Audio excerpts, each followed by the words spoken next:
Hey you guys, it's Crystal from the Abundantly Blessed Homestead, where we use the wisdom of our ancestors to make amazing, nourishing, delicious meals for our family and grow some of our own food.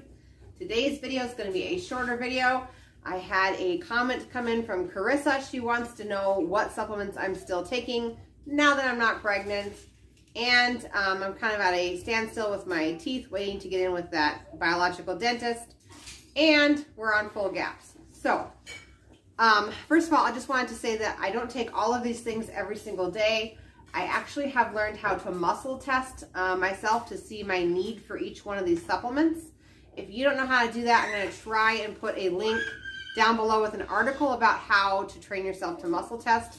But once you can tap into that knowledge of your subconscious mind, you can tell whether or not you need magnesium, which is really, really helpful on a daily basis because, number one, you're not taking supplements that you don't need, which means you're saving money.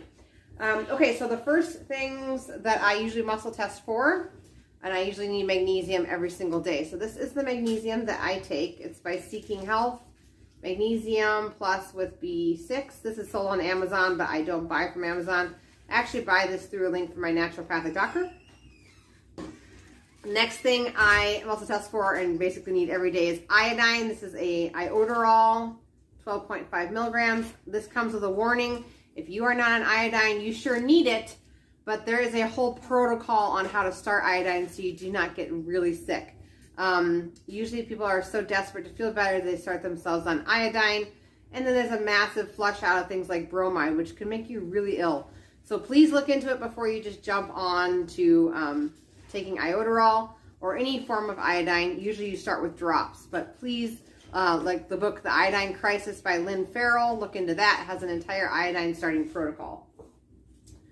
The next thing I muscle test myself for is vitamin E. Some days I need it, some days I don't. This specific one I buy from Vitacost. It's a good one. It's sunflower oil, non-GMO. Next thing that I take every single day, I muscle test for it, but I need it every day, is my fermented cod liver oil with butter oil. And I am down to 1 teaspoon a day. I was taking a half a teaspoon 3 times a day to heal my cavities. But like I said, if you guys haven't seen the cavity healing video, my cavity hole is just waiting to be fixed by the biological dentist. So we are back down to 1 teaspoon a day because I am breastfeeding. Something else I try to remember every day because my body muscle tests for it so much that it needs it is my own homemade green mix. Now you can buy your own green mix lots of different places, but it's so expensive. In fact, it's about $30 to $40 a pound for organic, depending on where you buy it. I can't remember exactly how much it was for homemade at this point. I think it was around $20 a pound. But you can put this into smoothies or mix it into milk or whatever. It's very, very green. But I have my own homemade mix that I make. It was a recipe that I got from a herbalist years ago. But anyway, so I usually take some of this if I can remember. My body would like me to take 6 tablespoons of this a day, but I don't think I've ever gotten that in. So I muscle test for this and need it almost every day. And something that I rarely take because I keep forgetting, but it's also very important, is desiccated liver capsules. This is all out. In fact, another thing that I take I don't have here today is emu oil that I'm taking every single day. But a link to buy both the powder and the emu oil is down below. Oh, and they sell cod liver oil as well. So if you need to stock up on any of these things, my link is down below. It's Perfect Supplements. There's a code down below. You guys can get 10% off every single order. So it's worth clicking on it and entering the code to get that discount. But what I was going to say about the emu oil is something that I've learned in the last year was that people who consume high amounts of nightshades, so tomatoes, potatoes, peppers, those sort of things, need higher amounts of vitamin K2.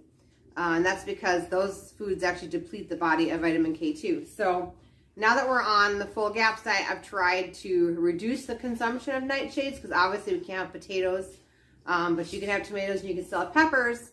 So I'm just trying to limit the meals with those ingredients in there so that hopefully our demand for K2 is less, and eating things like grass-fed butter and the liver powder, and then the occasional consumption of emu oil would be enough for our family. So that is what we're currently taking. I'm going to try and find the article for you guys, and I'll link it down below if I can find it. All the links to purchase everything that I have here will be down below. Thank you so much for watching, and I'll see you guys in the next one.